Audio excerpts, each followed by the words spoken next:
Watch you strapping, and I'm doing this a bit earlier today. It is the well, it is my recent custom SKX Seiko SKX013 mod, which I have named the Polar SKXmMM mod. That's actually shorter than what I originally planned because there's a mixture of things here. Gonna do a full watch review on this project. Well, I have been doing videos on the build of this. Took some shortcuts. I didn't document it as fully as some of my other ones because there's a lot of stuff that I've already recorded before, like on how to relume hands and crystals and other tidbits. So I just wanted to get this done without a camera in the middle to record stuff that I basically recorded before, the procedure. So have a look back at some of my old videos if you wanted to figure out something, or just ask me and I can see if I can help you answer some questions. But yeah, I wanted to challenge myself. I've done like a lot of SKX, the more full size 42.5, nearly 43 millimeter, version, the SKX 007s, 009s. And they turned out great. If you see my past videos, you see them, and they're all pretty cool. But I've always wanted to try a 013, the more moderate, more diminutive sized 38 millimeter case, which is quite a bit smaller, right? 5 millimeters. But there has been so many. There's been challenges because there's not as many parts for this smaller model in terms of bezels, bezel inserts. Crystals and crowns are a bit limited too, as are strap options. Bracelet rather. But quickly go over it. This is using I found a presidential style, you can see here, bracelet online on eBay. I see them being sold on sellers from UK and I think Hong Kong. It does have halo end links, but these are solid links. The class, it is Seiko branded, which is kind of cool. I don't think this is an official Seiko bracelet though, but not sure how they got a hold of this. It's okay. It's not actually. It does feel kind of cheap if you look at the folding part of it, but the rest of it's solid enough. It does have halo end links, but they do have a version that has solid ones. But it's been advertised to be fit on other watches models besides the SKX013. So I don't know. I asked one seller that had the solid end links to see like how good of a fitment is it and all this stuff, but they never got back to me. So screw it. If they don't want to answer my questions, I'm not going to buy from them. And halo end links aren't that bad. I would prefer solid, but in this case, when you have limited options and you're not 100% sure anyways if what they're selling is actual fit, because they actually sold this as an oyster and they didn't mention anything about president. And I just asked them, are you selling me what you're showing me online on your listing? And yeah, that's what I'm going to get. So I trusted them and I did get a presidential style, which is pretty cool. But going back to the lugs, halo end links rather, at least it gives you the option to shape and bend them or whatever as needed, just in case it's too tight or too loose. This was slightly on the tight side, but it did fit, and as you see, is it a perfect match? Probably not. I suppose it could be a little bit more surface area on the top part to reach the bezel, the bottom of the bezel. Right, there's a little space there, but you know what, I'm not actually thrown off by that by much, and it's still a pretty tight and clean application. It doesn't rattle actually. And yeah, I just really wanted the style bracelet because it comes with this came with the Jubilee. I have the K2 version, which is all right. It's just like this, the same one as you would get on the the SKX 007s, 20 millimeter lug width, and tapers down to 18 or maybe 16. Anyways, and those are comfortable, but I wanted something different, and the only other options were maybe an oyster style, I think, and a Jubilee also from Strap Code, for instance. Either one of those, an oyster style or Jubilee, and I think Uncle Seiko makes a beads of rice, which would have been neat, but I didn't really feel like that was the right look for this. And what else? Did they make the razor bracelet for that? That I'm not too sure either. But anyways, I'm gonna do a full review of this, and go over the parts. I'll probably list it in my post today on the social group, watch groups. Um, let's see. I did loom the crown. This is from Crystal Times. It is one that's already designed for the SKX013, so it's a bit smaller, but it is slightly longer. It does, you see, extends outside of the crown guards a bit if you compare it to the stock one. That it doesn't protrude quite as much, but that's all right. It's not that far, and it actually will make it a little easier to grip, to release and lock down and all that. The bezel, I'll just quickly go over the parts. The bezel was from Yoboki's, the coin edge. It was more high polished, but I didn't like that. It looked kind of cheesy, and you see how it's kind of tapered. It's not the usual coin edge where it's more straight up and down. It gets small. This kind of tapers or gets smaller towards the top. Especially when it was high polished, it reminded me too much of like a fluted bezel for like a Rolex, and I don't know, a little too flashy. So I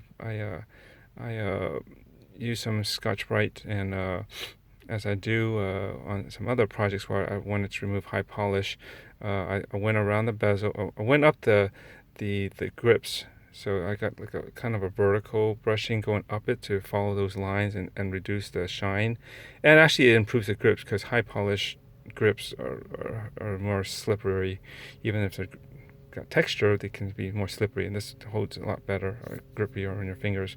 And I went around in a circular pattern on the top edge, so then it kind of should at least flow around and kind of match sort of what's in the Lucius Atelier stainless steel bezel insert here, which I really like. The style, it's kind of like Black Bay Steel, which is one of my favorite watches, but I think it's a little too bulky at 41, and mainly the thickness. Those watches are like crazy thick. I don't know why they have to be like at least 15, pushing maybe even 16 millimeters thick. They're kind of thick for what they are. But I always like that look. And the crystal stock, I didn't feel a need to upgrade to a sapphire or even a dome, because really the Heartlex is fine. I say, why change it if you don't have to, unless you're really looking for a domed, or you feel you have to have sapphire. But these crystals are pretty durable actually, and I wanted it to keep it stock, at least the flatness of it, because this is a smaller watch, and I didn't want to add height to it. It's already still almost the same height as a SKX, the full size at 13.5 millimeters or something. So I didn't want to actually add an extra thickness to it by having a dome crystal on it. I wanted to keep it as flat as possible, keep it more small and compact. And in a way, this bezel, the way it tapers up, kind of helps make it look more compact, because it gets smaller towards the top, and when you reduce the top surface, it actually makes it even wear a little bit smaller. I mean, you'll find that to be true with, like, say, perhaps the SB, like the what they call the soda pop. No. The Seiko 5, I think that came out about a year ago or so, that kind of looks like a tuna. It's very round, but it's but doesn't have a shroud. It's the bottle cap. Is that what it's called? Yeah, I think that's the nickname for it. The bottle cap. If you look at that, that's like 40 something, 44 millimeters, but the top half is smaller, and so it kind of wears smaller. Besides it being very round, and I would say also the Marine Master 200 or baby Marine Masters, right? The SBDC 061, 063s, and so forth.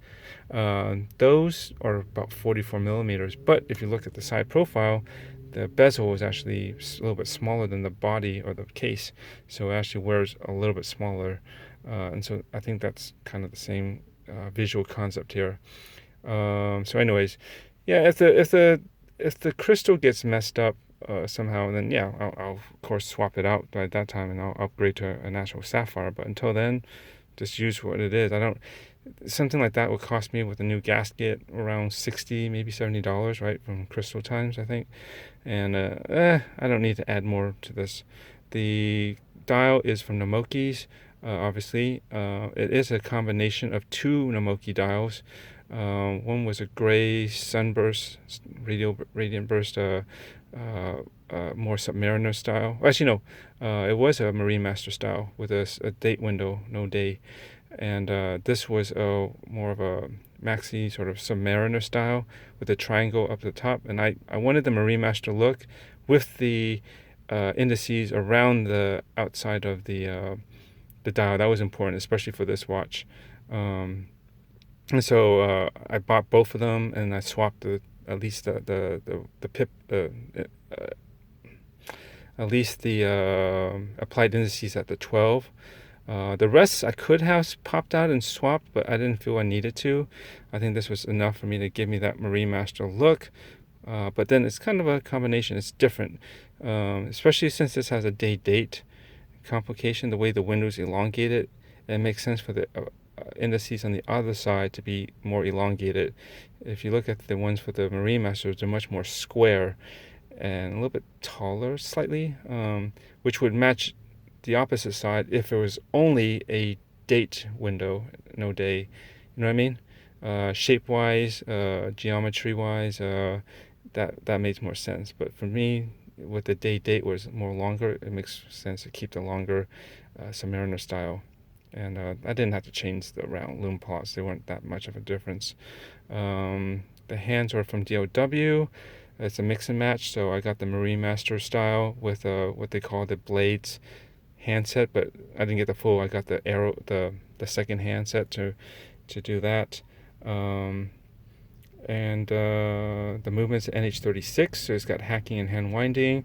Changed the day to kanji. And I think that's about it. The loom pip does glow blue on there. It's BGW9. This is not necessarily BGW9, but it glows just like BGW9. I custom filled that myself. The inside rehot, I guess it's not necessarily chaptering because there's nothing chapterized there. It's just a ring. Is that stainless steel brush from also Lucius Atelier. Very good quality. I like it, and I just felt, and it just fits this dial perfectly. So you still see the markings on the outside of the dial. Otherwise, if you didn't, some other ones I've seen, the ring comes in more, and so it'll probably cover up a lot more of the indices, and that was important for me. I want indices on my dial, or at least underneath the crystal. I don't like relying on a bezel for those things, or have them absent altogether, which a lot of times, if you modify with many other dials that are meant to be used with a chapter ring, they won't have the markings on them. So you can only set it to every 5 minutes, which I do not like. Also, those have, if they don't have at least larger indices for a larger dial and case size, they are meant for a larger dial and case size, and so they're just they're also pushed closer to the outside of the dial, and then to the edge of the crystal, so it looks very cramped. It looks like it's too close, like it's almost touching. In some cases, I think it does touch some indices, depending on the style of the dial and the indices. And that just looks too crowded, and that's why I think this one worked out well, because it had the markings on the outside on the dial. It helped to, and it was outside of the indices, where the indices were pulled inwards. You can see the markings, and it balances out pretty nicely without looking like it's too crowded, like the indices are too much, so are almost touching the edge of the dial, or the case, I guess, on the inside. So if you know modding, you'll understand what I'm trying to explain here. So this is basically a mix of I guess I'm going to get into this a little bit more, just so I can explain the design concept. I wanted was, I like the SKX case, but I wanted to go smaller mid-size. I think this is a more comfortable size for my 6.875-inch wrist. I could do the SKX, the full size, and I have, but I think this is a little bit nicer and a little more elegant because it's not as bulky. And I always liked the Marine Master looking dial, so I wanted that, but I didn't want just a black one. I like a white dial, and I was sort of recently inspired by the Rolex Explorer 2 Polar with the red indices, or red GMT hand, and thus that's why I got this handset. It has the back end like black lollipop that you would find on the running seconds hands on that Rolex, but the front part of it, I guess, extends out. I wanted to make sure I had an arrowhead, and I painted the arm red, and the tip is, the triangle is black. That matches the reference of the Rolex Polar Explorer 2, that has the red hand. I don't know the exact reference number, sorry, but you know which one I'm talking about. It's either red or orange. And the tip, I didn't want to just cut off, so I just, that extension off the point. So I figured, I like red and blue color combination, so I just decided I'd paint it like a bright blue at the tip, and just to give it some little bit of color pop, so it's not so monochromatic. And I think it works. For me, it does, and it reaches all the way pretty darn close to the edge of the dial. Indices. Actually, the minute hands actually point pretty good too. So it's a mix of Rolex Polar Explorer 2 with Marine Master. And if you think about it, it's technically a mix of the dial is actually a mix of the Rolex, the Submariner style and the Marine Master style. But you have a date, which is very SKX. I like the Black Bay Steel from Tudor, and so that's where the bezel comes into play, or at least the bezel inserts. And I